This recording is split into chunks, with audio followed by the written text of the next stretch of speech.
E aí pessoal, Daniel Parque, consultor de segurança, estou aqui para mais uma pílula diária de segurança. Tá? E o assunto de hoje são os veículos blindados, carro blindado. Se você já teve um, sabe exatamente do que eu estou falando, né?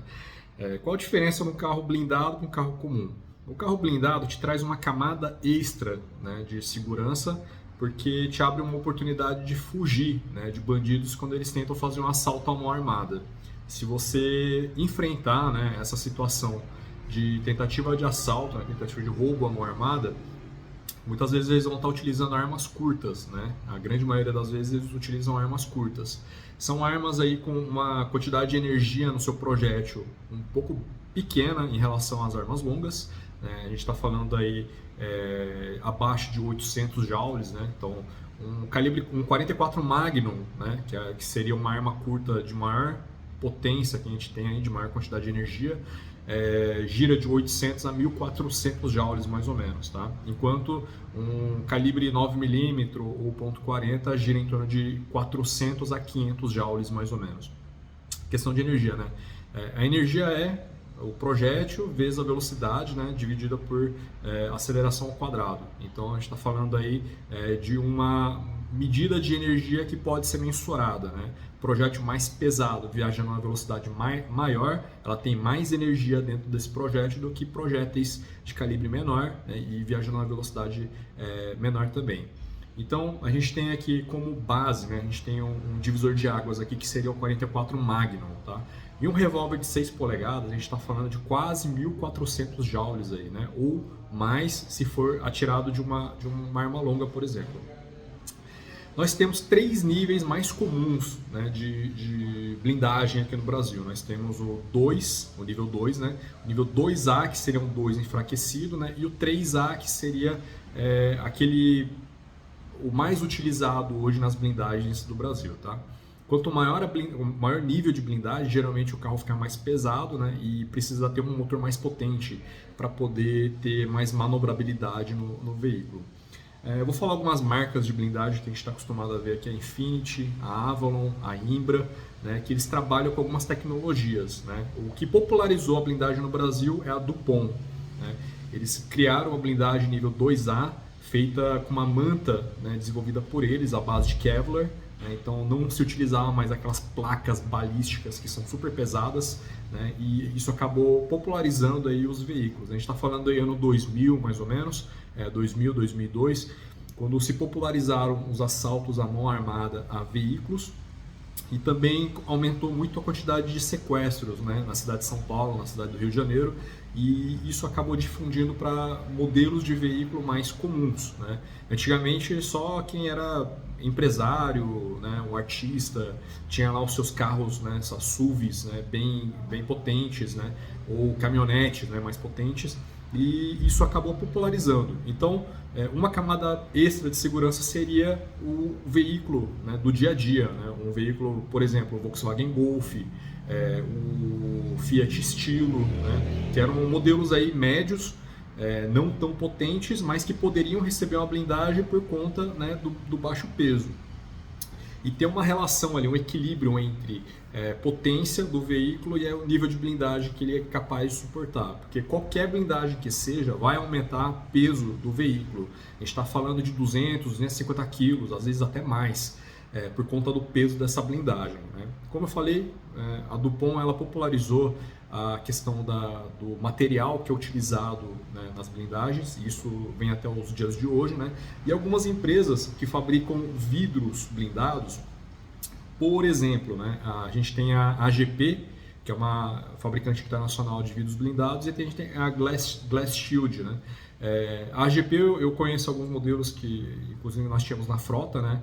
Modelo B33, né? Que é um vidro de uma espessura menor do que a gente costumava encontrar no mercado, e ele tinha uma resistência à delaminação muito maior. Delaminação basicamente o vidro ele tem uma camada, né, de polímero, e tem uma camada de vidro mesmo, né, de transparente, né? E conforme o tempo passava, né, pela intempérie, né, pelo tempo, calor, frio, calor, frio, calor, frio. Essas camadas elas tendiam a soltar uma da outra e acabava criando bolhas entre uma e outra. Isso é delaminação. Então, a AGP criou um vidro, né, que era mais resistente à delaminação, portanto precisava menos manutenção. Manutenção para vidro blindado basicamente era autoclava, na época, que era um tanque, né, que submete o vidro à extrema pressão e à temperatura, né, fazendo com que ele colasse novamente, né? Então hoje não é mais recomendado fazer a autoclavagem dos vidros blindados, né? Mas essa tecnologia existiu durante bastante tempo, né? E hoje a recomendação é trocar, substituir o vidro realmente. Então, se você adquirir um veículo com uma blindagem de primeira geração, segunda geração, a gente sugere que seja feita a troca do vidro, né? Porque os modelos mais comuns, você vai encontrar um vidro, né? Ou você pode solicitar a fabricação desse vidro sob medida. Qual que é o custo da blindagem hoje em dia, né? Dependendo do nível, né? A gente está falando nível 2A ou nível 3A, o nível 2, desculpa, nível 2 e nível 3A, a gente está falando de um veículo base, vai custar em torno de 60 mil reais a 80 mil reais, né? E um veículo mais, né, um SUV mais potente, pode custar até 100 mil reais a blindagem, né? Então, não está assim tão fora da realidade hoje, né, do cidadão, do empresário, né, ou de um dono de uma construtora, por exemplo, que precisa ter um nível a mais de proteção ou gostaria de proteger melhor a sua família. Então a gente está falando de valores que não estão tão assim inacessíveis, né? Quando a blindagem chegou no Brasil, ela era mais que o valor do próprio veículo, né? Se comprar um veículo lá de 100 mil dólares, você ia gastar mais que 100 mil dólares para blindar o seu veículo. E hoje não, os carros estão na casa aí de 250, 300, 400 mil reais, e a blindagem vai estar uns 20% do valor do veículo, mais ou menos, né? Então ele chega a ser como se fosse um opcional, né? Você tem um veículo top de linha, né, e você adicionar ainda essa camada de proteção. As blindagens de hoje elas giram em torno de 200 quilos, mais ou menos, né? 180, 200, 250 quilos nos veículos maiores. Então vai afetar a durabilidade do veículo, né? Se você tiver um carro que não é muito potente, ele vai sofrer nas ladeiras, na aceleração do 0 a 100, ele vai perder um pouco de eficiência e vai consumir mais, isso é normal, né? Quanto que ele consome a mais? Eu vou tirar, por exemplo, o veículo que eu tinha, que era uma TR4, uma Pajero TR4, 2005, se eu não estou enganado. Ele pesava em torno de 250 a 300 quilos ali, a blindagem dele. Era uma blindagem da Imbra, é uma empresa que existe até hoje, se eu não estou enganado, a primeira blindadora do Brasil, né? E eu tinha o nível 2A, né, da blindagem.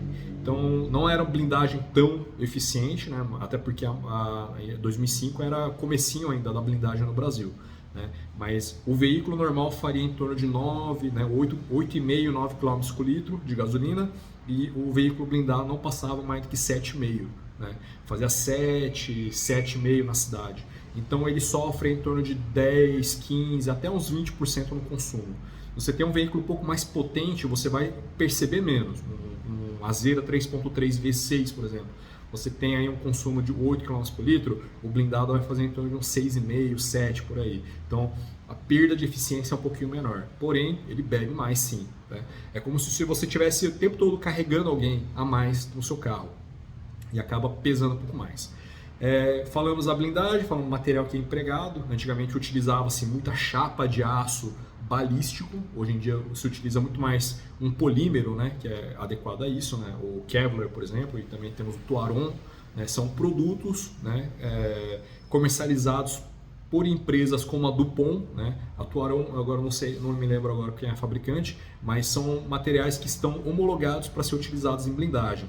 E as blindadoras, no caso, a Infiniti, a Avalon, a Imbra, vai pegar esse material de blindagem e vai adicionar, né, no seu veículo para que ele se torne balisticamente, né, eficiente, de protegê-lo contra algum projétil.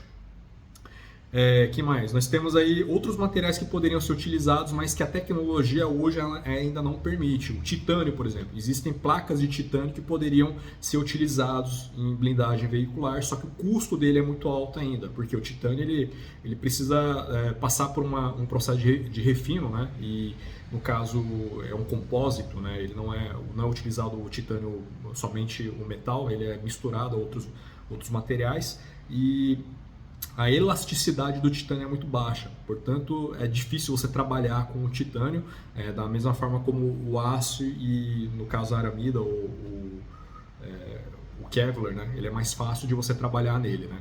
Então existem algumas aplicações, né? O carro presidencial dos Estados Unidos, por exemplo, ele tem um nível de blindagem, se eu não estou enganado, nível 6, né? Que não existe nem na nossa tabela aqui.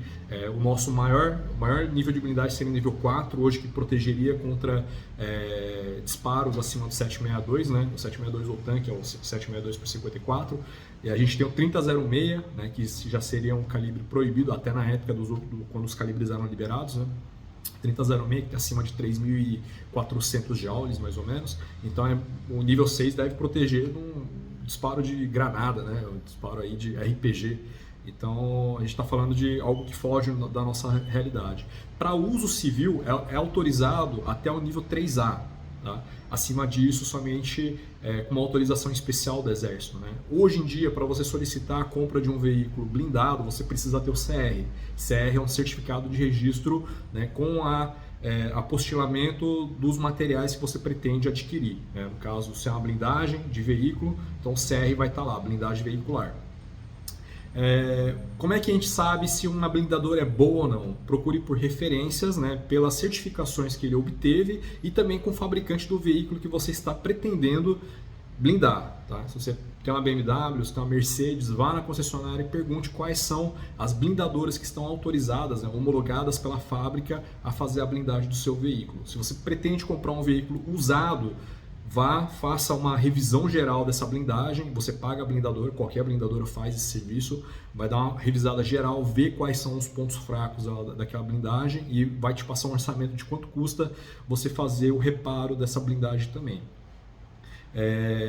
Quando você compra ou vende um veículo blindado, acompanha toda uma documentação à parte, né? Além das normais, né? O documento de compra e venda, né? O documento de rodagem. Além disso, vai ter a observação lá no documento de rodagem que aquele veículo se trata de um veículo blindado e você pode solicitar do proprietário os documentos que acompanham a blindagem. Você vai saber quando é que foi a última vez que foi feita uma revisão e saber se aquela blindagem presta ou não. Tá? E pode procurar aí nos fóruns, né? e outras pessoas que já tiveram aquele tipo de blindagem. Se é uma blindadora que o pessoal não conhece muito, isso já diz muito a respeito da blindadora, tá? Que ela não durou muito tempo no mercado, portanto é um pouco mais desconhecida. Né? Então, se é uma blindadora que todo mundo conhece, a Avalon, por exemplo, ou a Imbra, aí pode confiar que com certeza eles já aprenderam muito com os erros do passado. Né? Que a blindadora que começou em 2004, 2003 e existe até hoje, 20 anos de mercado, significa que essa empresa está fazendo tudo certinho. Né? Então, mas o interessante seria você perguntar realmente para os ex-proprietários, né, dos veículos blindados, ou você procurar também as concessionárias aí que têm experiência com blindagem de veículos. Tá? Não é tão comum a Volkswagen, por exemplo, blindada, né, mas existem no mercado algumas. Né? Fiat também, Ford também, dependendo do mercado onde você está, se você está em São Paulo, se você está no interior. Né? Mas as mais comuns que eu conheço, a BMW, a Hyundai, tem vários veículos blindados também. Procure na sua concessionária, se informe melhor e tome uma decisão bem consciente, tá? Porque dinheiro está difícil, né? E tem muitos aproveitadores por aí no mercado. Tá? Eu espero que vocês tenham gostado da pílula diária de segurança de hoje. Meu nome é Daniel Parque, consultor de segurança, e até a próxima.